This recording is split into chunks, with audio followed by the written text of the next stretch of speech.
The U.S. Supreme Court has thrown out a long shot lawsuit filed by the state of Texas that aimed to overturn voting in four other states. We get more from AP's Jackie Quinn.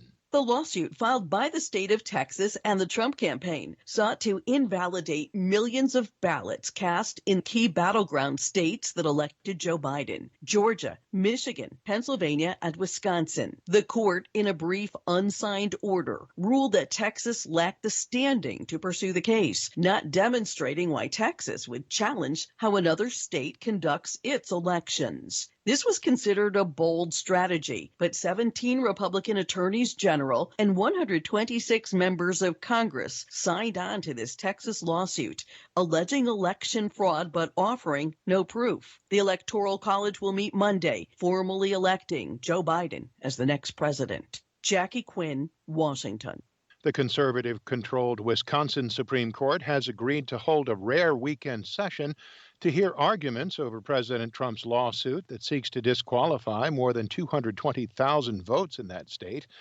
On Friday, a lower court judge ruled that there was nothing illegal about the election or the subsequent recount in the state's two largest counties. The Wisconsin Supreme Court had previously refused to hear Trump's case before it went through lower courts. A majority of the justices have also questioned whether disqualifying the ballots as Trump wants would be appropriate. President-elect Joe Biden won Wisconsin by nearly 21,000 votes. His margin withstood a Trump-requested recount in Milwaukee and Dane counties. With some Americans now falling sick with COVID-19 for what they did over Thanksgiving, health officials are begging them not to make the same mistake during Christmas and New Year's.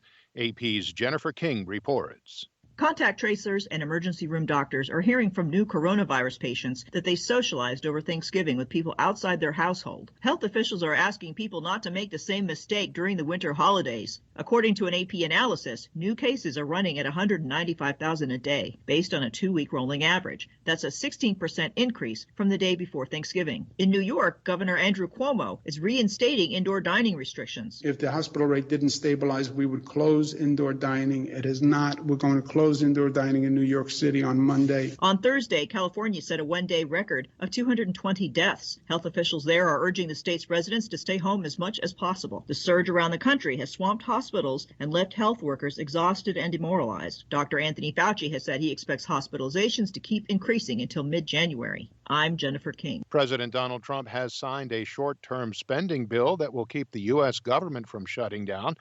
But as AP's Mike Gracia reports, differences remain over a COVID relief package. A federal shutdown, which could have commenced at midnight, has been avoided, with President Donald Trump signing a temporary government-wide funding bill. The short-term measure was signed by Trump just hours after it was passed by the Senate. The House passed the bill Wednesday. Senator Richard Shelby, who chairs the Senate Appropriations Committee, said Friday negotiators appear to be moving in a positive direction on a $1.4 trillion omnibus spending bill. Meantime, talks on a new coronavirus relief bill are stalled, but there is agreement on Capitol Hill that Congress won't adjourn for the year without passing a new round of pandemic relief. Mike Gracia, Washington. Long lines of trucks carrying stockpiles for British companies are jamming the highways leading to France's northern port of Calais as Brexit Day gets closer.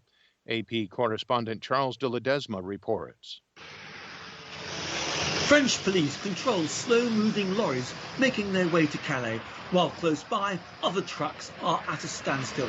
One British trucker has told the AP he would normally hope to load, come out in the morning, get to Calais and back, but not anymore, while the Secretary-General of France's National Federation of Road Transport calls the situation catastrophic, explaining British companies want to stockpile goods in anticipation of major administrative formalities Brexit may bring. It's unclear if there'll be a post-Brexit trade deal or a chaotic economic rupture between Britain and the 27-member bloc. Charles de Ledesma, London.